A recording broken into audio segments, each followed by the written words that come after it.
Hi guys, it's me again, David, and welcome back to our channel.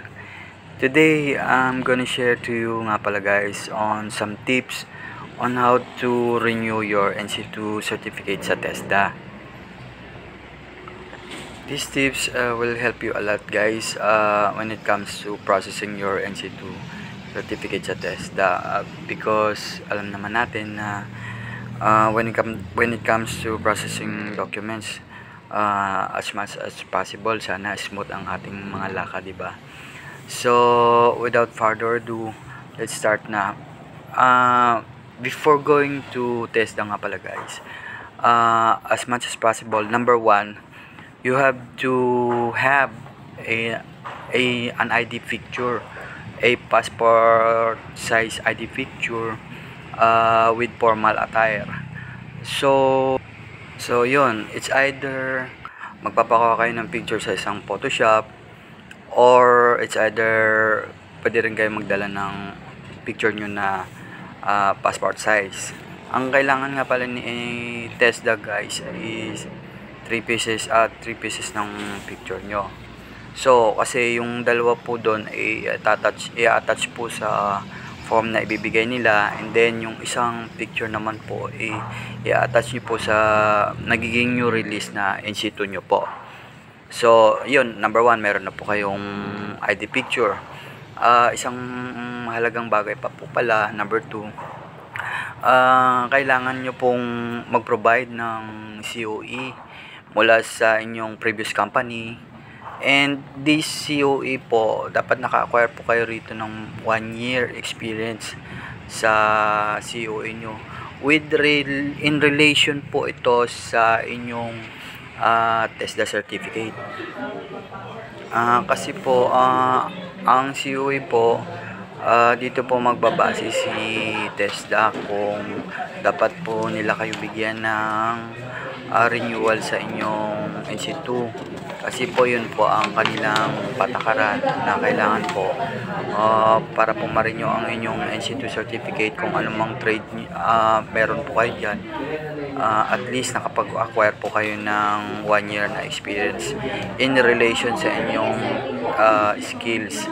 Like for example po sa akin, sa Racktech po, hiningan po nila ako ng COE, and makikita niyo po sa aking video na nag-provide po ako ng 3 COE dahil yung previous na mga jobs ko po ay hindi ko po na-acquire ng tuloy-tuloy sa isang company, bagkos na-acquire ko po sa 3 company. So yun po ang number 2, kailangan before po kayo pumunta sa TESDA, kailangan po meron po kayo na COE ng previous company po. And then kapag naipakita nyo na po iyan sa counter sa office ng TESDA, bibigyan po nila kayo ng form. Itong form na ito, pipilapan nyo po, i-guide naman po nila kayo kung ano mga dapat sasagutan po dyan. So ano po itong mga form na ito? Unang-una po, letter of intent, and then pangalawa po, consent form, and then finally na ibibigay po ng counter sa inyo ay yung application form. Itong mga forms na ito po ay inyong pipilapan upang ma-process po ang inyong renewed NC2 certificate po. Then sa application form po, i-attach nyo po yung 2 picture, at saka yung isang picture po ibibigay nyo po sa counter para siya po ang mag-a-attach doon sa inyong NC2 certificate na bago. Yung NC2 certificate po na bago ay tatatakan po yan ng TESDA para validated po ang inyong certificate. Tapos po ibabalik din nila po sa inyo yung luma yung certificate, pero meron na po tatak na null or void po. So ganun lang po ang process ng pagre-renew ng NC2 certificate sa TESDA. By the way nga po pala, may bayad po pala ang renewal ng NC2 certificate, which is amounting to 100 pesos po. So yun lang po ang dapat nating tandaan sa pagre-renew ng inyong NC2 certificate sa TESDA. Unang-una, meron po kayong dalang 3 passport size na ID. Pangalawa po, magdala po kayo ng COE ng inyong previous company. And then lastly po, pipilapan nyo po siya, and then magbabayad lang po kayo sa counter. Saglit lang po ang pagre-renew ng Institute Certificate. Within that day po, makukuha nyo rin po ang inyong Institute Certificate.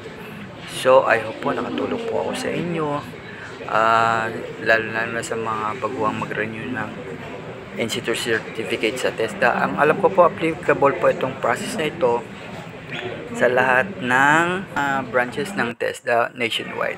Ang pagkakalam ko po ay applicable po itong process na ito sa pagre-renew ng Institute Certificate.